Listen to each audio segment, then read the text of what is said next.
बड़ी खबर आपको बता दें, थाना प्रभारी की प्रताड़ना से तंग आकर आरक्षक ने आत्महत्या करने की कोशिश की।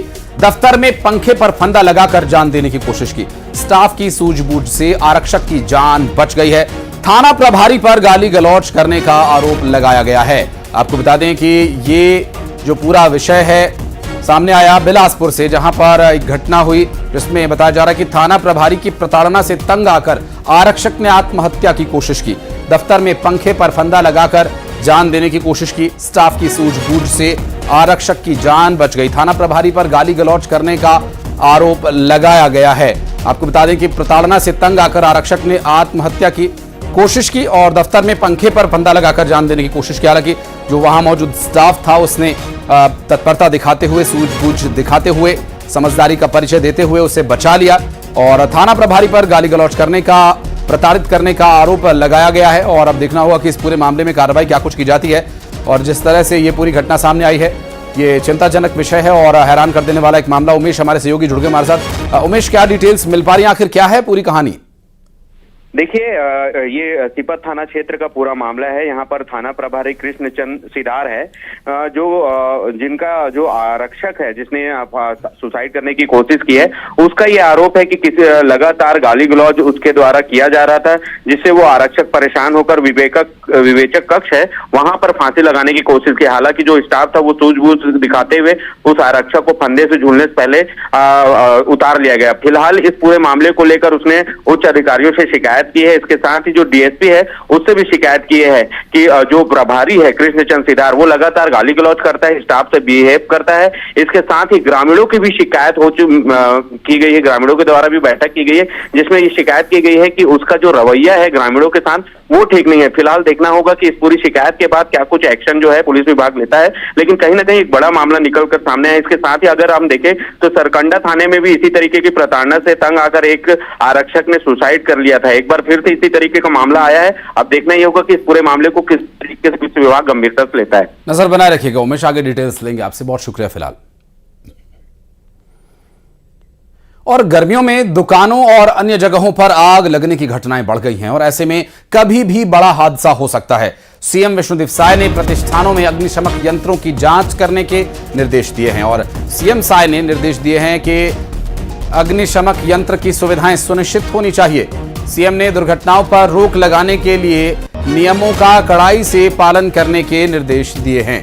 आपको बता दें कि हादसे ये और न बढ़ें, तो कहीं पर भी अगर कोई इस तरह की दुर्घटना हुई है तो वहां एक बड़ा कारण ये रहा कि वहां आग बुझाने के पर्याप्त इंतजामात नहीं रहे। अब तक की जो घटनाएं सामने आई हैं उसमें ये अनुभव किया गया है। लेकिन अब इस पूरे मामले पर खुद मुख्यमंत्री का संज्ञान है और उनके द्वारा ये कहा गया है कि आग बुझाने वाले यंत्रों की जांच हो, इसके लिए निर्देश प्रशासन को दे दिए गए हैं और इसके अलावा जो नियम तय किए गए हैं उन नियमों का कड़ाई से पालन करें।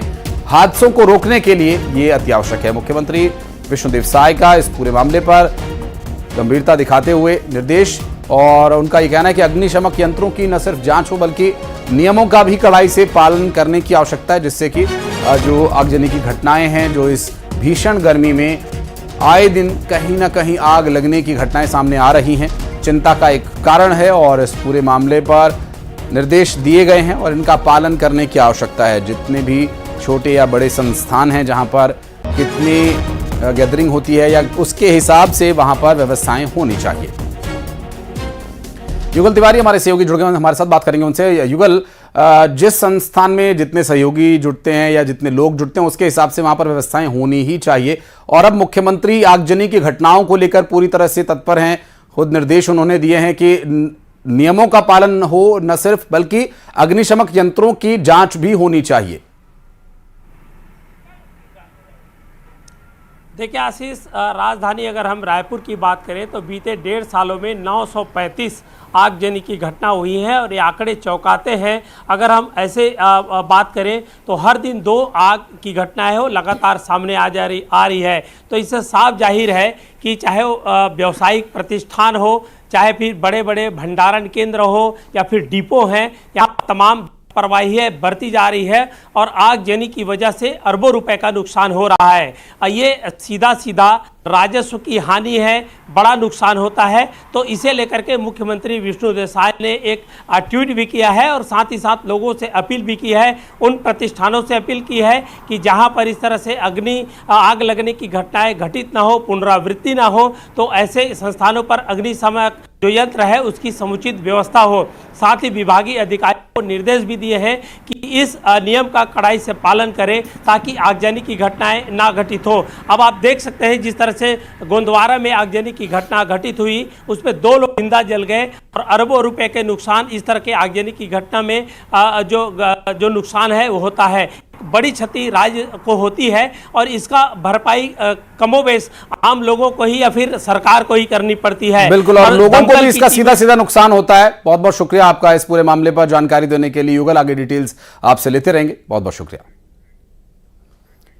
और रायपुर में मंत्री आईआईएम के मैनेजमेंट के गुर सीख रहे हैं। आज से 1 जून तक ये ओरिएंटेशन कार्यक्रम का आयोजन हो रहा है और इस कार्यक्रम में साय सरकार और आईआईएम मिलकर इसे आयोजित करवा रहे हैं, जिसे चिंतन शिविर नाम दिया गया है। मंत्रियों की क्लास शाम 7 बजे होगी, 7 बजे तक चलेगी और इस दौरान देश के चर्चित विषय विशेषज्ञ मंत्रियों को सुशासन से लेकर उद्योग, शिक्षा, स्वास्थ्य और संचार मीडिया प्रबंधन के गुर सिखाएंगे। यहां आईआईएम रायपुर के अलावा कई अन्य शहरों से भी एक्सपर्ट्स आएंगे। चिंतन शिविर में आने वाले 10 साल के लिए रोड मैप तैयार करने पर चर्चा होगी।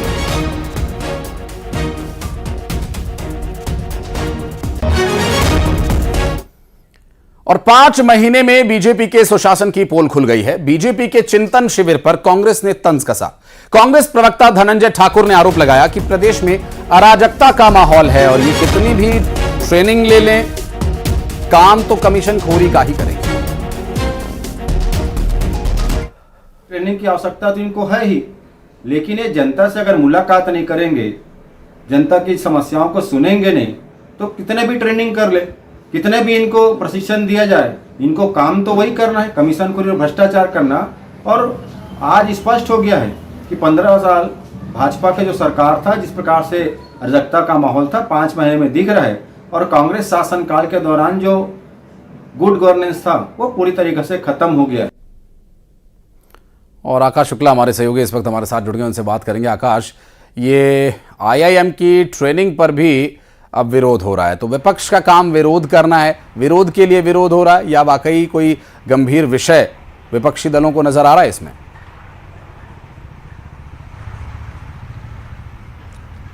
जी बिल्कुल, देखिए आईआईएम में 2 दिवसीय चिंतन शिविर रखा गया है। इसमें मुख्यमंत्री के साथ जो तमाम कैबिनेट मिनिस्टर हैं वो मौजूद है। इसका उद्देश्य और विषय सिर्फ एक है कि जो विकसित भारत का संकल्प प्रधानमंत्री जी मोदी जी ने देखा है, भारत को किस तरीके से 2047 तक विकसित बनाना है, उसका एक रोड मैप तैयार हो रहा है। तो उसको लेकर ही नीति आयोग के जो सीईओ है BVR सुब्रमण्यम, उन्होंने प्रेजेंटेशन दिया और बताया किस तरीके से हम विकसित भारत को आगे बढ़ा सकते हैं। इसमें छत्तीसगढ़ का भी विशेष योगदान है, क्योंकि छत्तीसगढ़ में संभावनाएं काफ़ी है, चाहे उद्योग को लेकर हो, चाहे इंफ्रास्ट्रक्चर को लेकर हो। छत्तीसगढ़ जिस तरीके से आगे बढ़ रहा है, तो ये जो भारत विकसित भारत का संकल्प एक है, तो छत्तीसगढ़ का भी महत्वपूर्ण योगदान है। तो किस तरीके से छत्तीसगढ़ को आगे ले जाया जाए, उस पर ही गहन चर्चा हो रही है, उस पर ही नीतियाँ बन रही है। जो 10 वर्षों में सरकार ने रोड मैप तैयार किया है, विजन डॉक्यूमेंट लाने की तैयारी है, उसको लेकर भी बात चल रही है। तो इसका मुख्य फोकस सरकार का ये है। 2 दिवसीय जो चिंतन शिविर में इसी पर बात होगा, नीति पर बात होगा। लेकिन इधर देखिए कि